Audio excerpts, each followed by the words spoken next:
Good morning. I'm Jo Celine, OUUC's Media Specialist, and I have the pleasure of introducing you to Kevin Winger, OUUC's new Tech Specialist.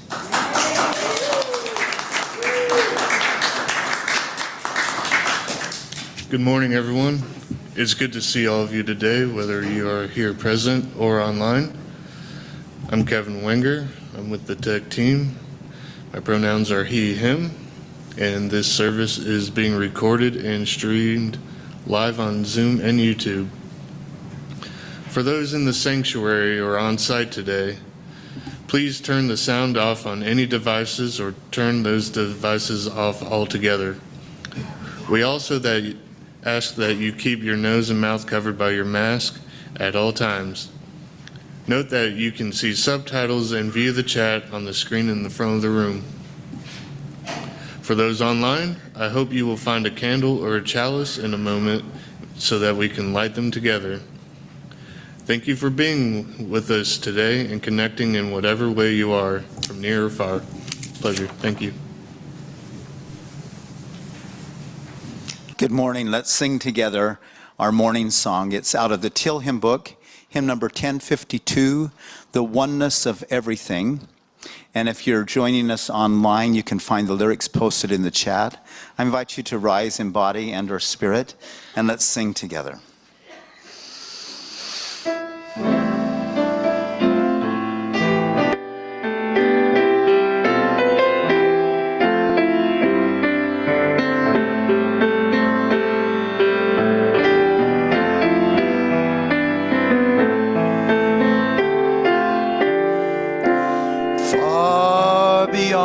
Grasp of hands, or lights that meet the eye, past the reaches of the mind.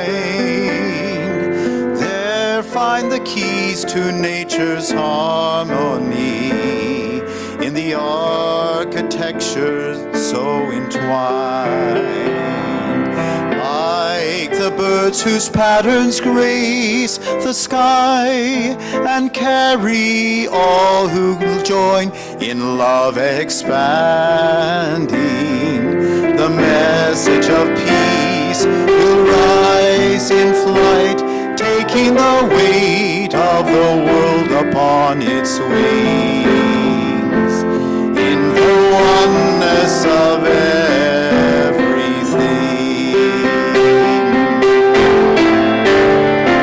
Peace is in the dance of trees, who stir before the first breath of wind is yet perceived.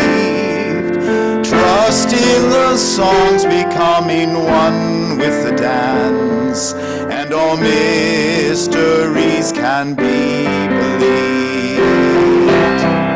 Songs of life's long past that touch our own are written in the earth, ever giving, and now to maintain the harmony gives to us all life's worth living, for the oneness of everything. Still we seek to find the truth that we might understand and reduce to terms define. Vast and immeasurable time and space, also overwhelmingly design. Oh, passing years, must I know the... Sorry, let's start there. Oh, passing years. Oh, passing years, just might I know the faith that winters in the heart, to be reborn in spring, to hear and to feel the pulse of life enters my soul as a song to sing of the wonders of everything.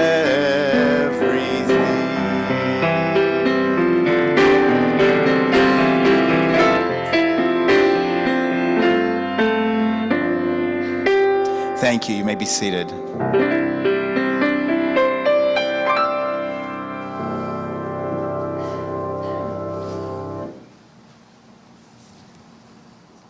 Good morning. Welcome to the Olympia Unitarian Universalist Congregation online and in-person worship service. We welcome each of you to this celebration of love and to this congregation. The OUUC community comes together in the mutual promises and possibilities of our covenant. We envision an interconnected world that is loving, just, and healthy. We commit to live out our mission to welcome and wonder, embrace and empower, bridge and become.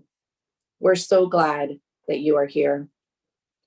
My name is Alicia Martinelli. I use she, her pronouns, and I'm a member of the worship arts team. Today, our worship leaders are participating both online and at the OUUC sanctuary. Reverend Joe Rettenmeyer, he, him, is our guest minister. He joins us from Evergreen UU Fellowship in Marysville. His affinities for developing beloved community experiences continue to influence his ministry of liberating Earth from climate change, cultural oppression, racial supremacy, and more.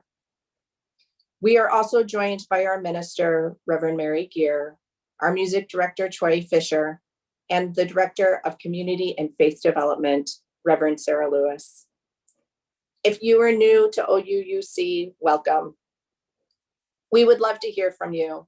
You can fill out a visitor card at the link in the chat, or please talk to a greeter. Children of all ages are welcome in the sanctuary, and there is also a nursery care and story time program for children in the OUUC classrooms. It is up to each family how they want to participate. We are a multi-generational community and we value our young ones, so welcome. We are grateful for the many hands who helped make worship happen this morning. Thank you to the ushers and greeters, the kitchen crew, and the tech team members, and to all who contribute in so many ways. After the service, for those online, we invite you to a breakout room for a virtual coffee chat. This is a chance to gather in a small group to say hello and to check in. For those in person, please feel free to stay for coffee or fellowship in the Commons. There are a few events coming up at OUUC. Next Saturday, August 13, join us for a ritual of remembrance, an event to honor those losses we've had experienced over these past few years. Everyone is welcome to this event outside to mourn together and be together. It's from 1 to 3 p.m. next Saturday. For more information, please check the Tuesday weekly update. Next Saturday, the Earth Ministry will hold their Harvest Hoopla event at the OUUC. It's a time to build community, celebrate, and support our collective sacred environmental justice work. Join us from 3 to 4:30 on the patio off the Commons. Everyone is welcome. Last, make sure you have marked your calendar for the OUUC picnic on Saturday, August 27th from 2 to 7 p.m. at Miller-Spania Park. We will see you there. There are many opportunities to stay connected to our community. Please check the website regularly. If you have questions or need help, please check in with a staff member. Now, let us open our hearts and our minds as we prepare for worship. Welcome, everyone. It is good to be together. This morning and every Sunday morning, we join Unitarian Universalist congregations around the world in lighting a chalice, the symbol of our faith tradition. So please join me as we light our chalices together with these words by Alan Hamilton. In faith, together, we light this small scrap of light, symbol of Grandfather's Son, enormous power, whose energy burns so brightly in these days of deep summer, catapulting the leaves and vines, vegetables, flowers, and fruits to astonishing size, lengths, and heights, spilling over the tops of cages, walls, and trellises, delighting and nourishing all beings. We bask in the warmth of the heat of these days with lightened hearts and quickened senses, in gratitude and in faith.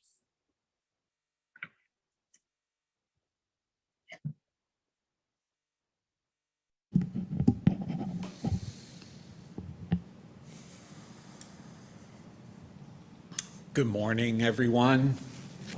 It is good to be with you. I offer these as our opening words. This is Solitude by Jan Phillips. It is a sacred act to cross the threshold into silence and turn one's ear to the great below. It is a holy gesture to enter nature's sanctuary and place your attention on her hallowed altar. This rite of passage into your own earthiness, your tree being, river self, mountain face, this is a sacrament of the highest order, a giving of grace from the mother to the child. It is not bread and wine that is transformed here, but mind and heart. Opened like an iris on a hot June day, altered like a dune made mighty by the wind. It is a sacred act to cross that threshold and come home cleansed, your eyes wide open to the threads that bind us. Come, friends, let us worship together. Let's sing together again out of the Gray Hymn Book, hymn number 194, Faith is a Forest. I invite you to rise in body and our spirit. And for those of you online, you can find the lyrics posted in the chat.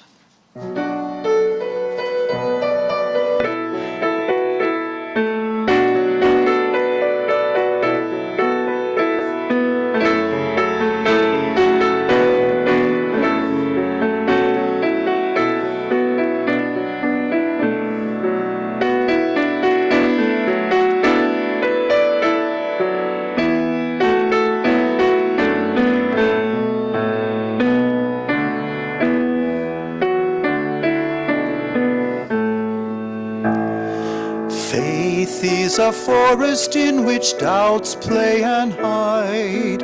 Insights can hear the still small voice deep inside. Web of life, may this thread I weave, strength and commitment in all I believe.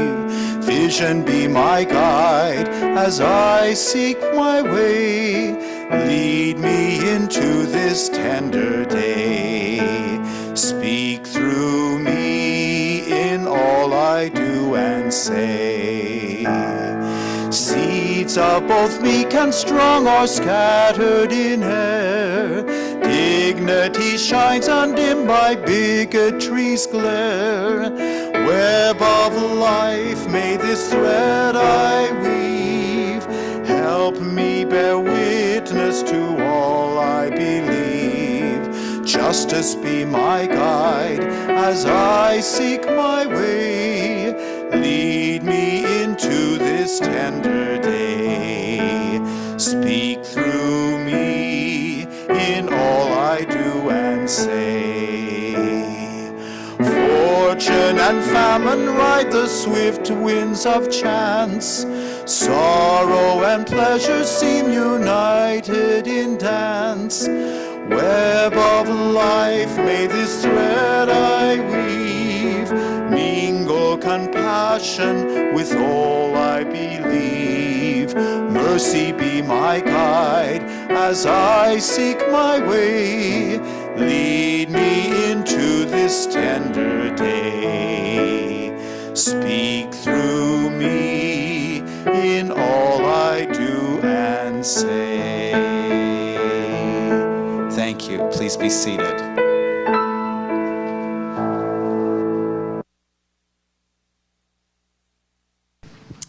Good morning. My story for you today is titled The Everything Seed. Have you ever watched a seed grow? It starts out so small, and then it waits patiently until just the right time to begin growing and unfolding and growing larger and larger and larger. And what a seed turns into usually looks very different from what it began as. Well, this is true also of the very first seed. Long, long, long ago, way, way, way, way back, before there was even time, there was nothing. Just a great big mystery, a vastness. But somewhere in that nothingness, there was a little seed. It wasn't a flower seed, or a tree seed, or a seed of corn, although all of those things were sort of in this seed. And so we might call it the everything seed. And the everything seed, no one knows where it came from, how long it waited, how it knew the right time to unfold and begin growing, but one moment it did. And it unfolded, and it began to get larger and larger and unfurl out into a great blaze of light, like some kind of great grandmother's sun.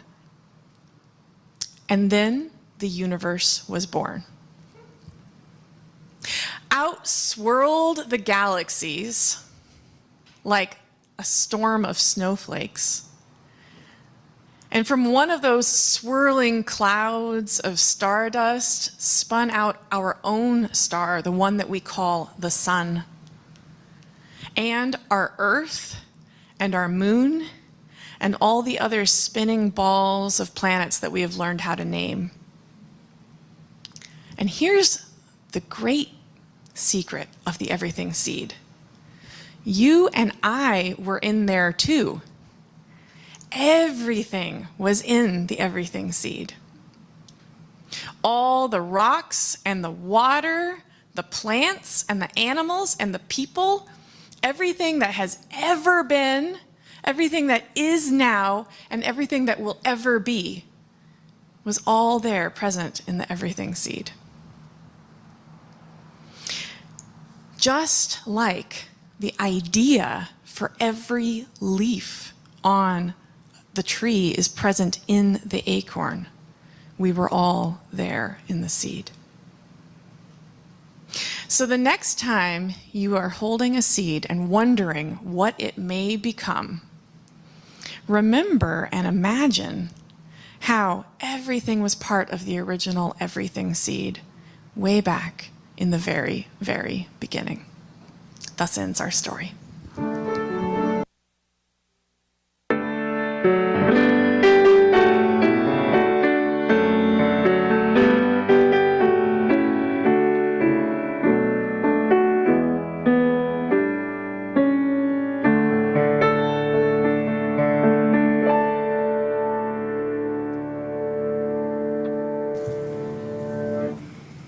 Good morning.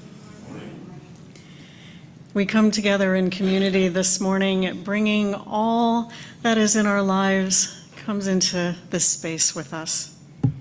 Here we share from our hearts what brings us joy and sorrow, what brings us worry and delight, what makes us afraid, and what makes us dance. Let's open our hearts to the complexity of life as we place stones in the water of our community. If you have something you would like shared in a service, please look for the link on the online worship page on the website, and we'll bring it into the service next week. For today, you will hear a drum beat as we share. It reminds us that our individual hearts beat, and together we create the heartbeat of our community. So right now, I invite you to just take a breath. And let's open our hearts to receive the complexity of all that it is in our lives today.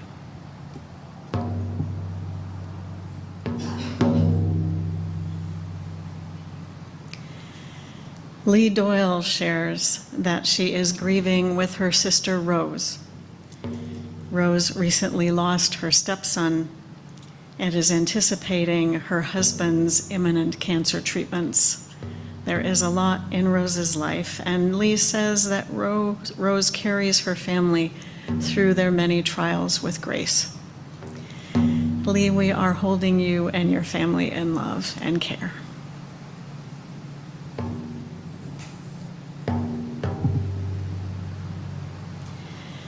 Sage Barber shares that he started a new job at the end of July, working as a client advocate at the Tacoma Housing Authority.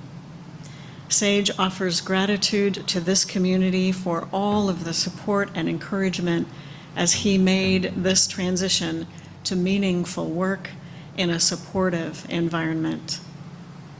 Sage, we wish you all the best as you make this transition, and may your new position offer all that you dream is possible. And last, some good news from Robin Thompson this week.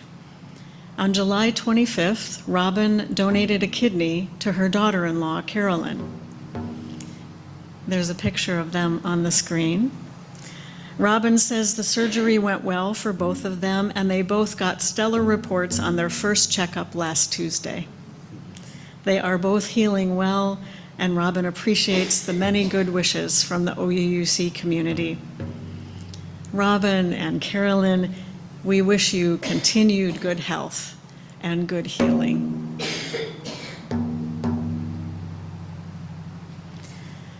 And now for those online, I invite you to share from your heart by entering in the chat. This is a time for you to share all that you wish, joys and sorrows and whatever else is shared from your heart. And for those in person today, I invite you to come forward if you would like to bring something into community. You may place a stone in the water as you hold your sharing in your heart. I would invite you to come up the center aisle and return by the side aisles. Let's hear the heartbeat of our community as we reach out our hearts in love and care for all who share today.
We will place a stone in the water for all that has been shared from the heart.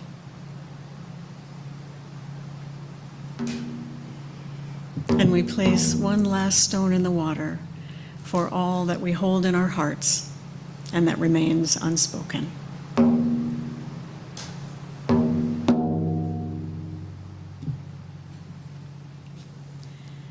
I invite you now into a time of contemplation.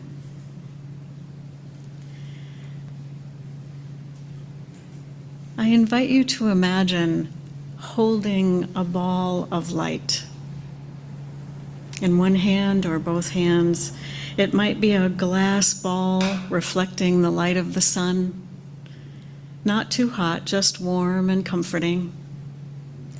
It might be a beach ball, light and airy and colorful. Or any other ball you can imagine. Just imagine holding it in your hands. And as your body is able, as you breathe in, I invite you to raise your ball to the sky, toward the sun. And imagine your ball absorbing the warmth and light of the sun, warm and cozy and comforting.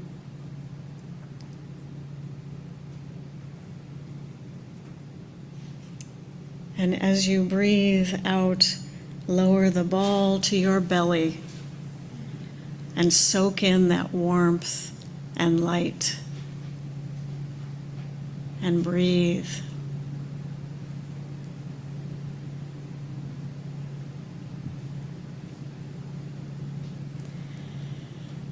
And once more, as you breathe in, raise your ball to the sky, toward the moon and the stars, the cool and quiet night sky, stars glowing in the vastness of space.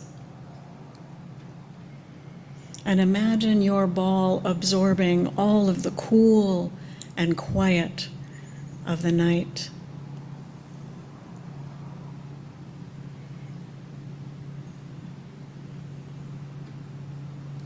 And as you breathe out, lower your ball to your belly and soak in the cool and quiet of nighttime.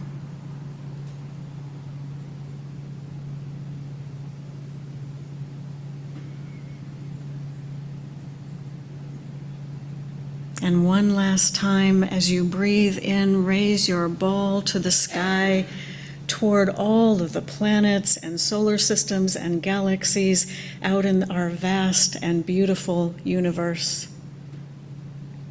Imagine your ball connecting to that vastness, absorbing the mystery and beauty of space.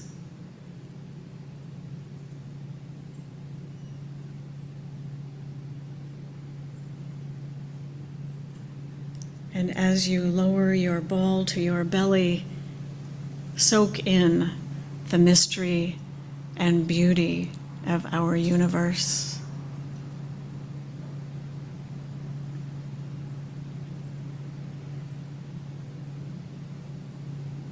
Breathe.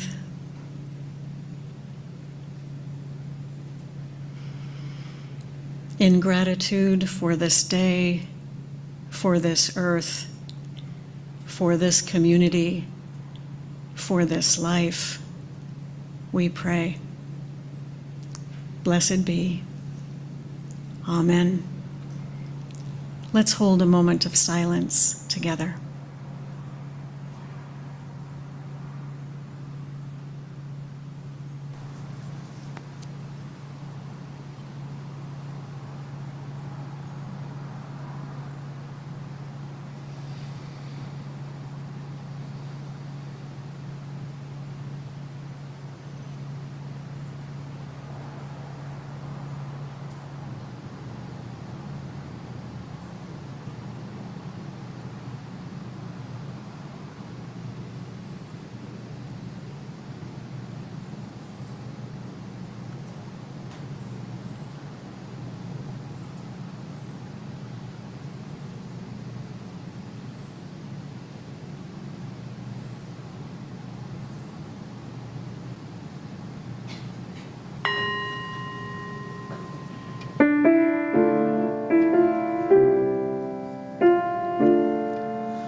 I invite you to remain seated as we sing together hymn number 1068,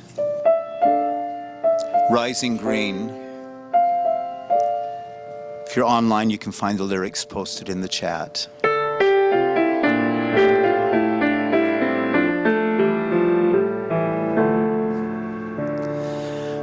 My blood doth rise in root of yon oak, her sap doth run in my veins. Boundless my soul like the open sky, where the stars forever have lain. Where the stars, where the stars, where the stars forever have lain.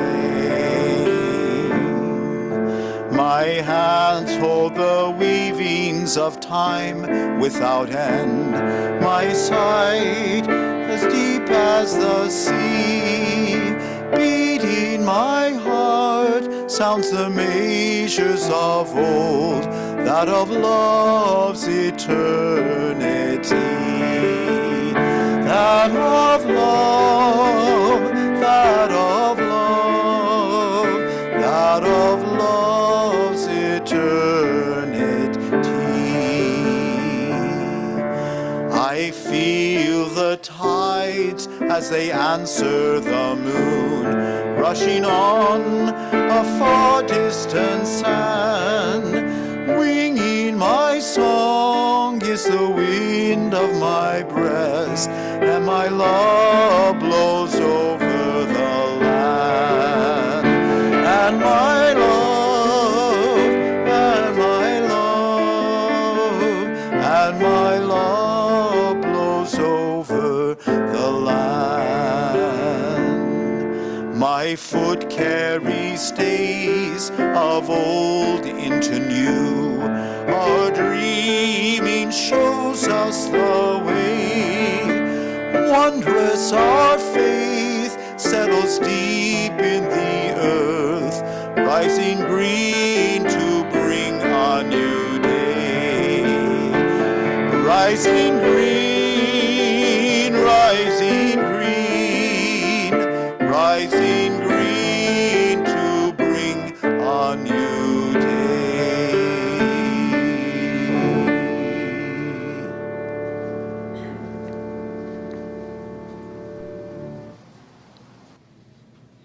Our prayers and meditations deepen our gratitude for what we know as sacred in our lives and in this world.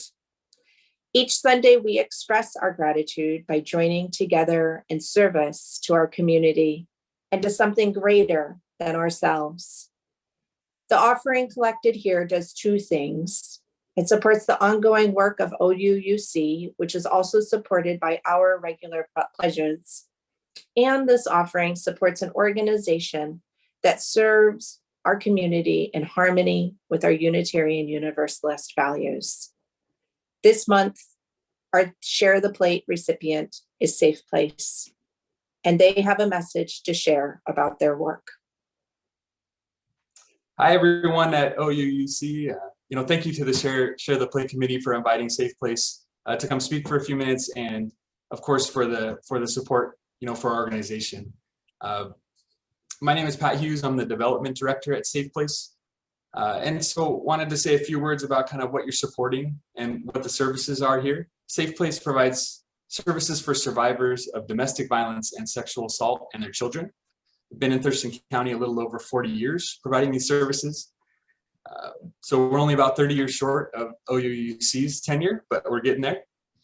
Services include a 24/7 helpline that anyone can call anytime, and that's generally where services start and referrals begin.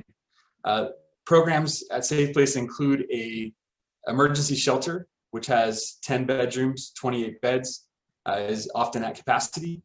There's also a supportive housing program so Safe Place is helping survivors, not just in short-term needs when there's imminent danger, but also for that long-term safety and sustainability piece, kind of identify safe and stable housing for them and their children. There's also a legal advocacy program, and that helps people process protection orders, navigate family court. There's community services programs, so that includes support groups and walk-in clients that come in with no appointment throughout the work week.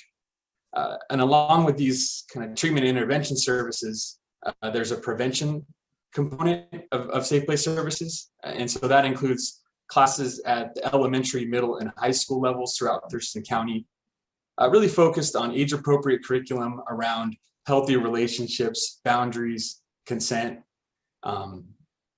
trying to stop this generational cycle of violence. There's a lot of ways to get involved at Safe Place. There's different volunteer opportunities, taking our advocacy core training. And so we really appreciate OUUC's support, and thanks again. Please note that you can participate in the offering by making a donation online through the church website or by texting the number that it was on the screen. You can also mail a check to OUUC or place your offering in one of the baskets being passed around by the ushers. Our community partners continue to need our financial support. May the offering now be generously given as it is gratefully received.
Well, thank you everyone for your generosity. Thank you, Troy, for the beautiful music.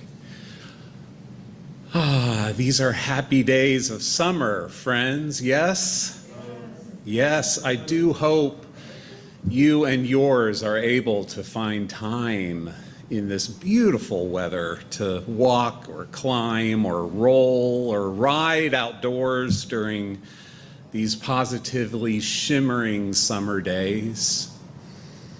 And summer typically feels like kind of high season for our pursuits of life, liberty, and happiness, yes?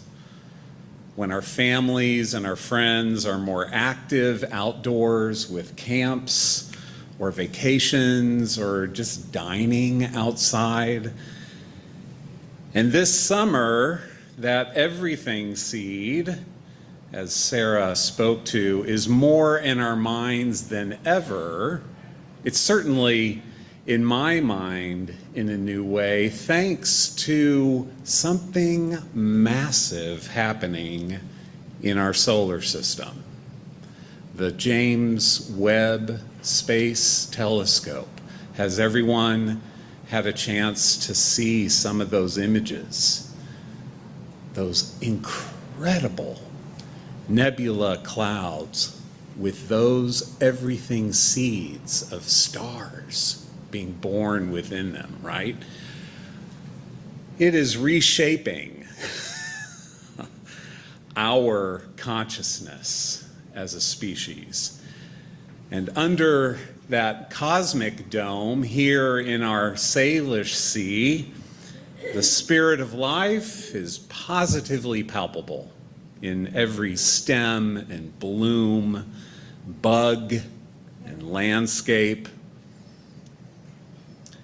And among us humans here on this earthly landscape, there are fascinating developments in genetics, ethics, morality, and theology that I'd like to share with you that reveal just how interdependent all beings on earth really are.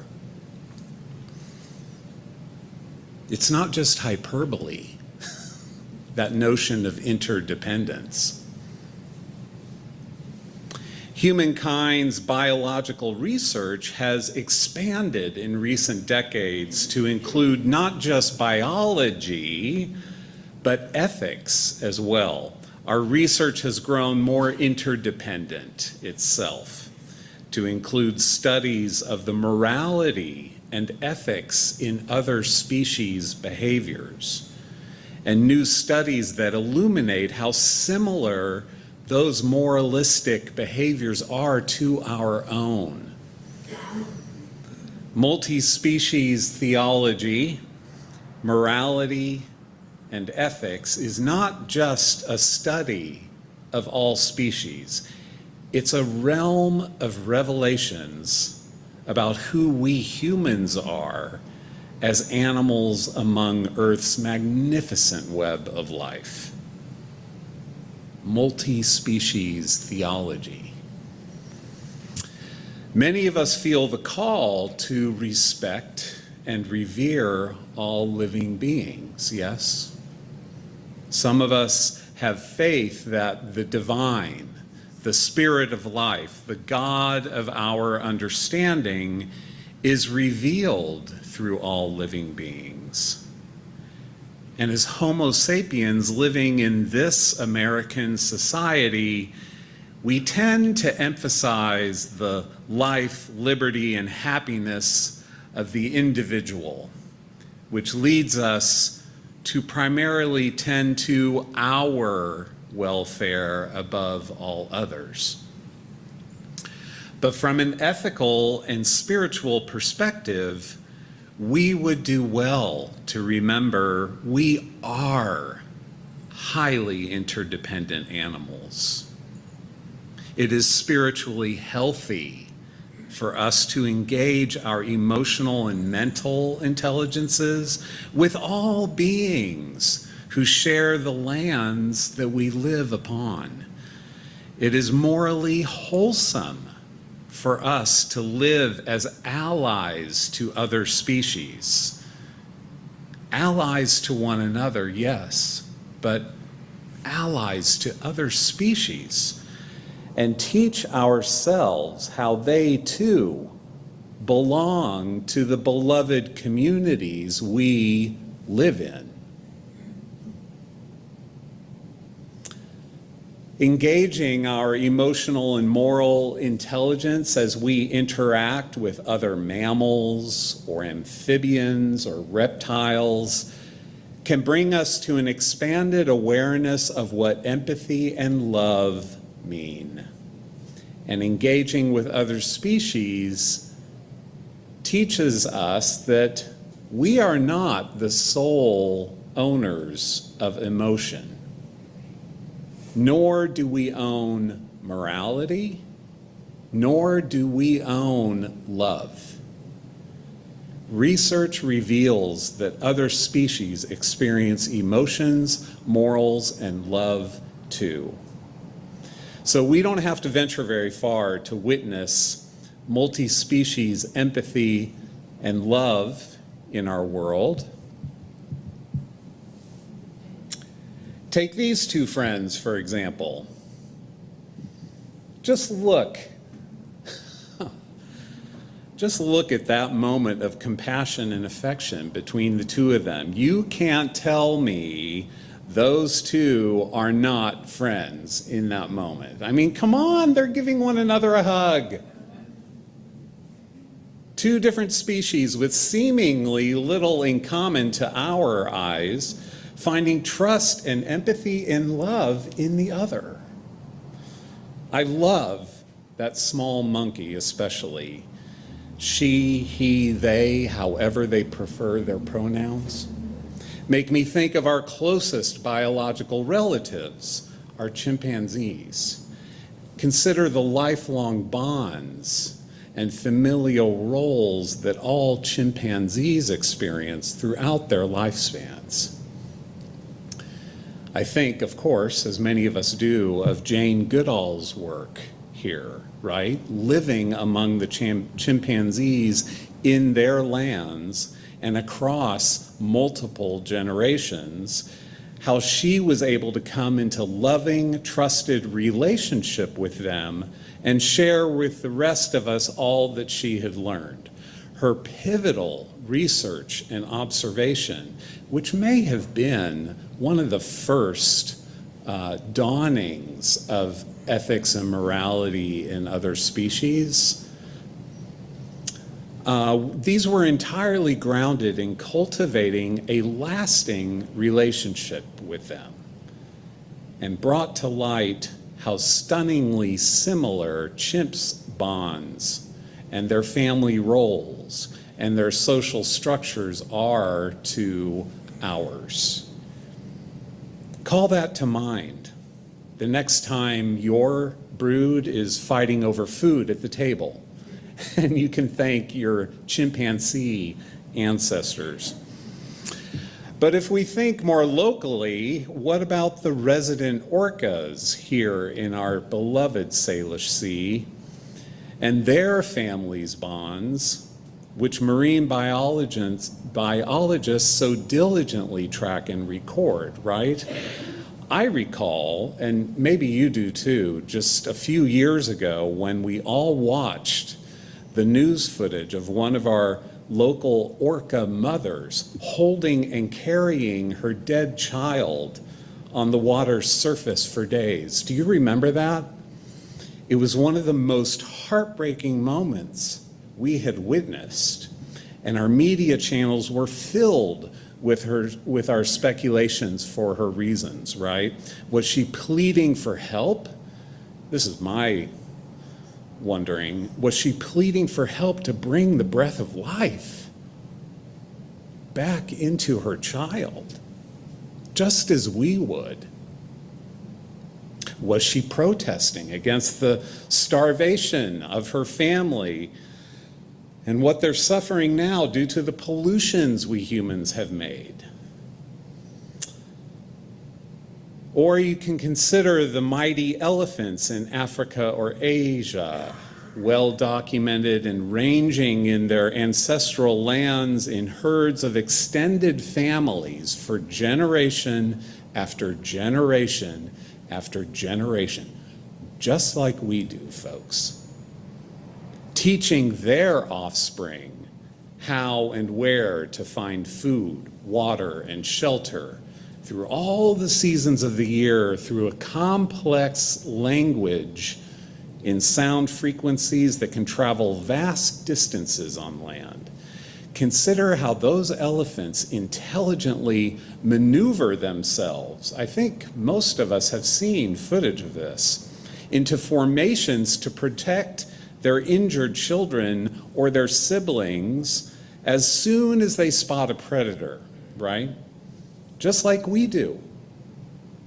Biologists have thoroughly documented how those mammals and millions more look after one another and take care of one another when they're injured, how they pass on knowledge of where and how to gather and share food and water.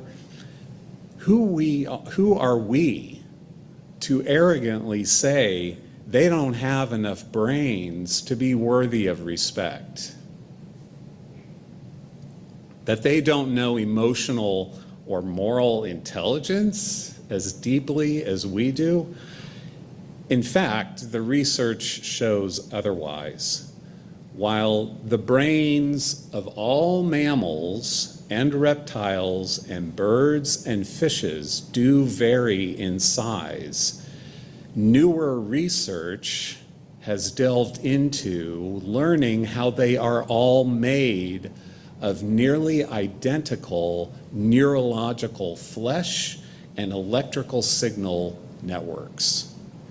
So our brain is composed of the same manner and in similar structure as dolphin, elephant, whale, ape, and more.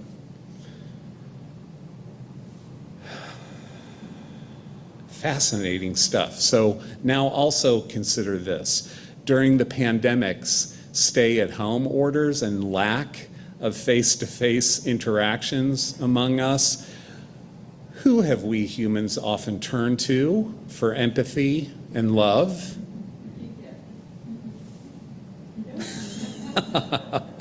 Our domesticated pets, our beloved animal companions, cats, dogs, horses, hamsters, whomever they may be. We Homo sapiens have been drawn to and learned to tame wild animals and breed them into domesticated pets for as long as we know. In our American culture today, especially, we tend to forget that our feline and canine companions are just a few breeding steps away from some of our fiercest predators. So why in the world would we ever share our homes and even our beds with them? Because of this.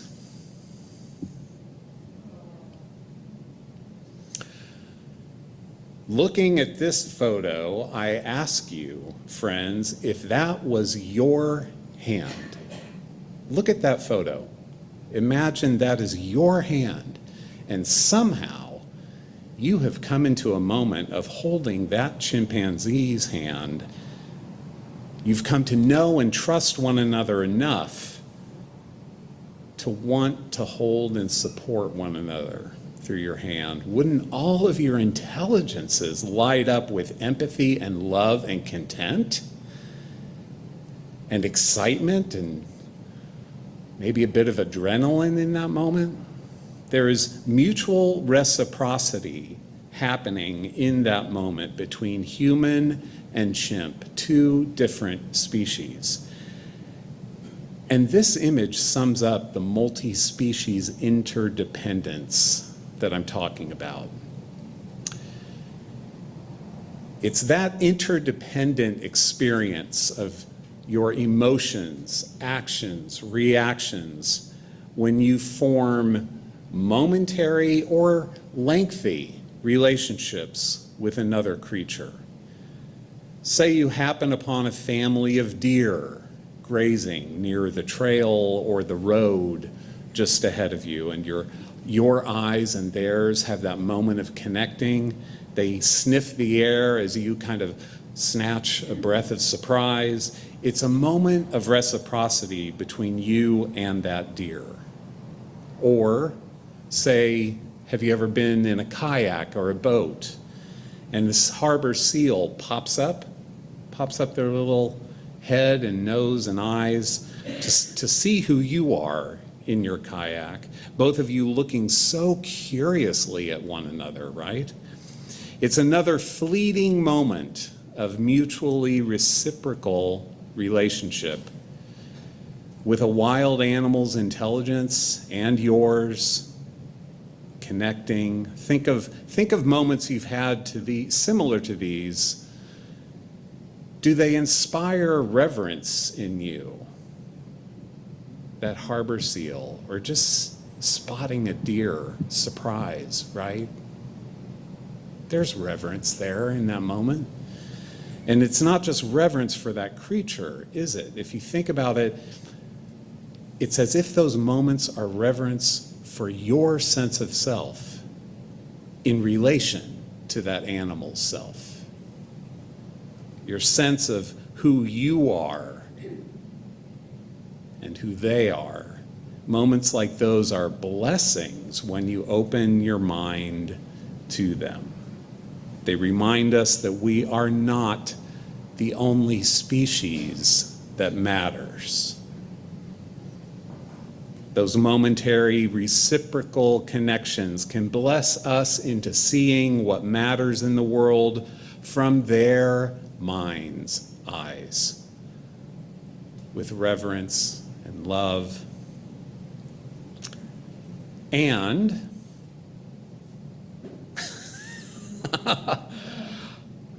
a moment like this between you and a predator is probably the most basic but valuable lesson Homo sapiens has ever learned, right? To know when reciprocal relationships are over and run.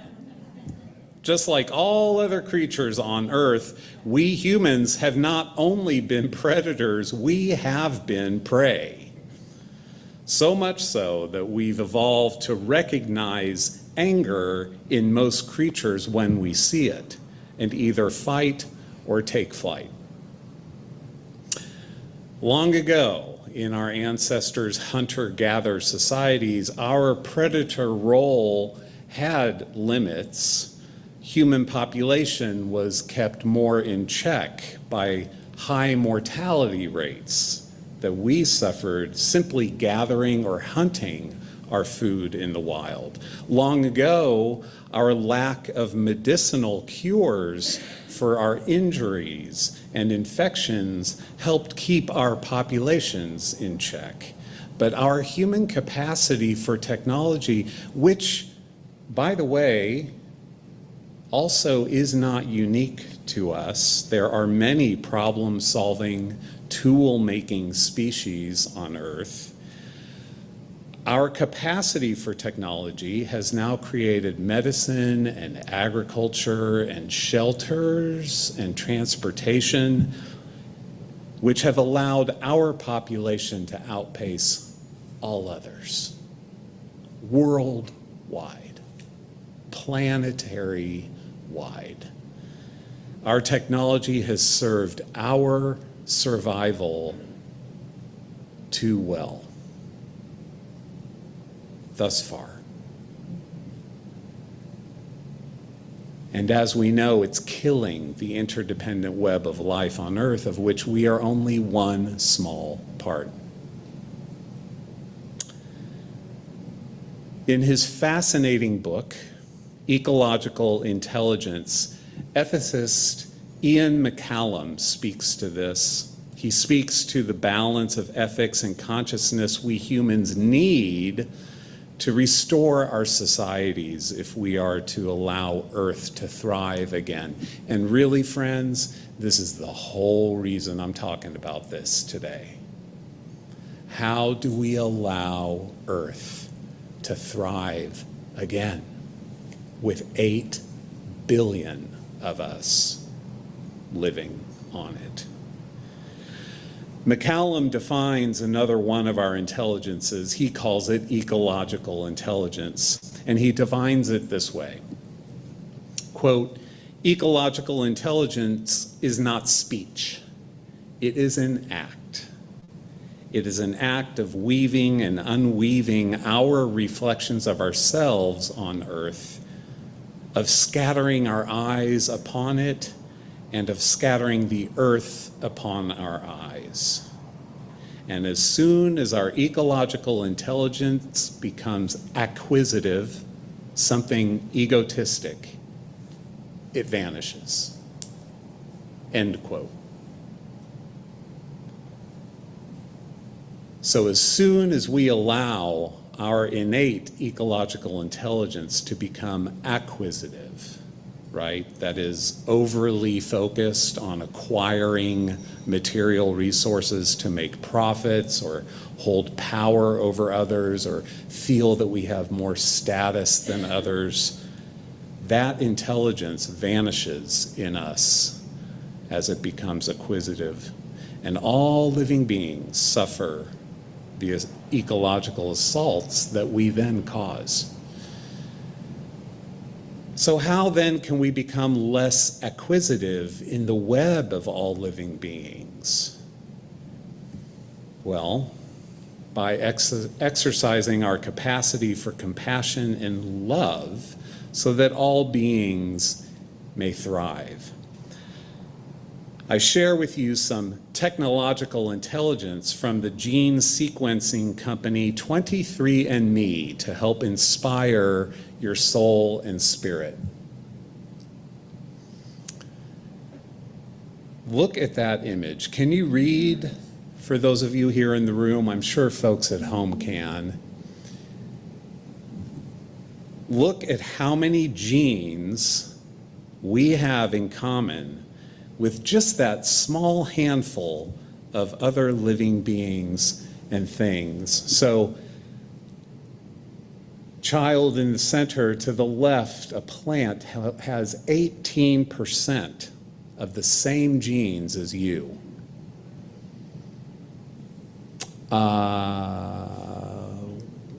Yeast has 26% of the same genes that you do. Think of that the next time you're making sourdough. The fruit fly, this was the one that really shocked me, 44%. That tiny little fly, 44% of the same genes. A mouse has 92%, and the chimp, 98%. Our closest family, evolutionary sibling, the chimpanzee. So it's really remarkable, right, to consider that. Our genealogical discoveries are helping us affirm what our Homo sapien ancestors used to know and act on since time immemorial. They knew that salmon, bear, mouse, fly, elk are truly our biological siblings. Yes? So my friends, don't we owe them our respect for being our wild and free kin? Consider that. So I want to ask you a favor now. I ask you to imprint that image in your mind so you can recall it later. And in the coming weeks, when you spot a weed in your yard, or when you're irritated by the fruit flies taking over your kitchen fruit basket, or when you spot a deer or raccoons, or hear a bird's call. I've heard several birds' calls during this sermon just now.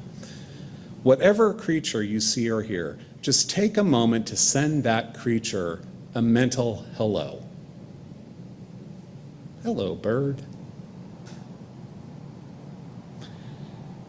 And get humble with yourself as you say hello. Let yourself just admire them for all the miracle that they are. And recall how, at the chromosomal level, you are far more interdependently related to them than you realized before I stood here and delivered this wacky sermon this morning. Reverend, do we have to love mosquitoes?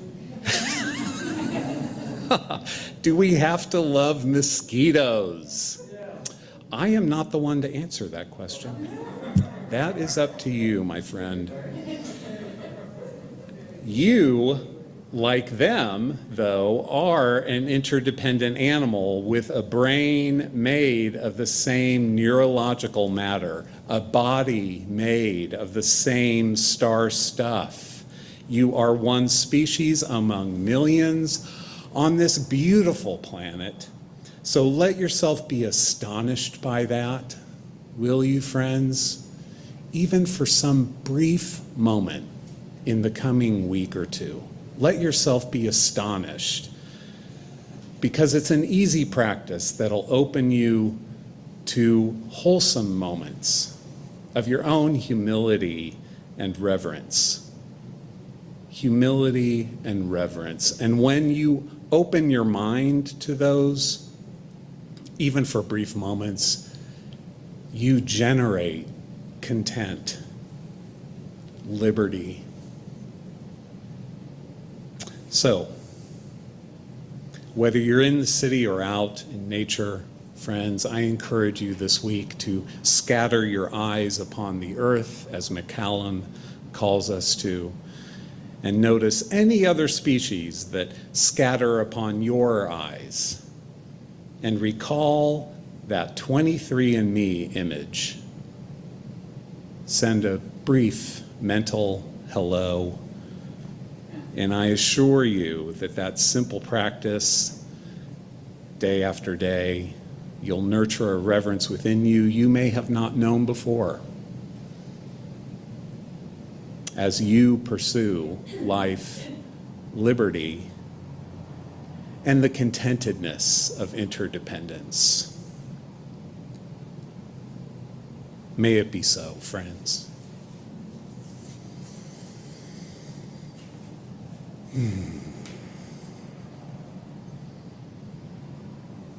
And now let's just take a moment of silence and breathing together to absorb and reflect all that's been shared today.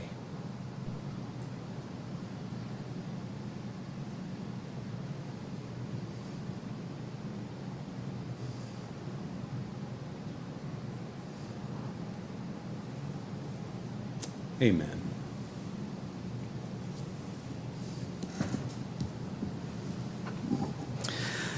Let's join together in singing our closing hymn, hymn number 317 out of the gray hymnal, We Are Not Our Own. If you're online, you can find the lyrics posted in the chat. I invite you to rise in body and our spirit. Let's sing together.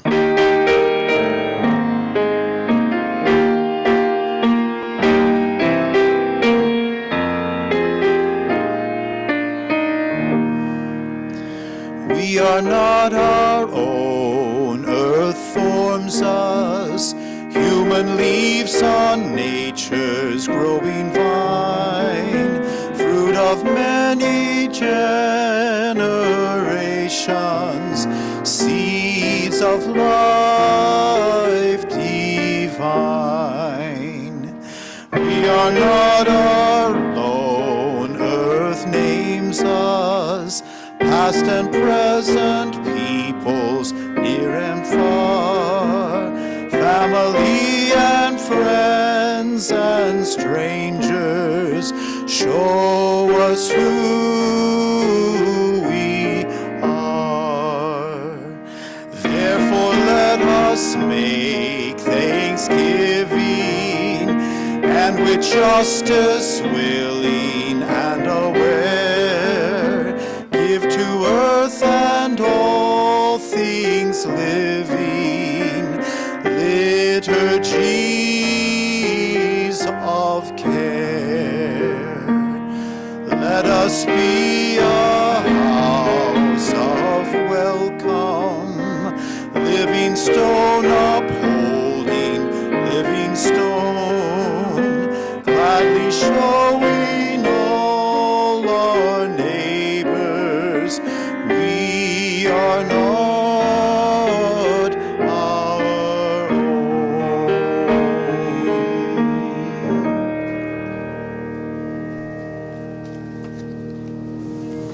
Friends, as we extinguish our chalice, let us remember to carry this flame of commitment in our hearts into those interdependent moments of connections that lay ahead for us, that we may be stewards among millions of others for all life on earth.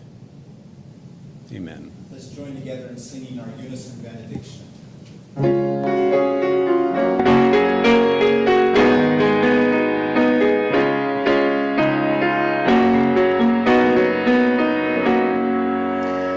We are part of the web of life. We are part of the web of love. May our words, may our deeds pull the strands of the infinite web toward health, toward justice, toward love.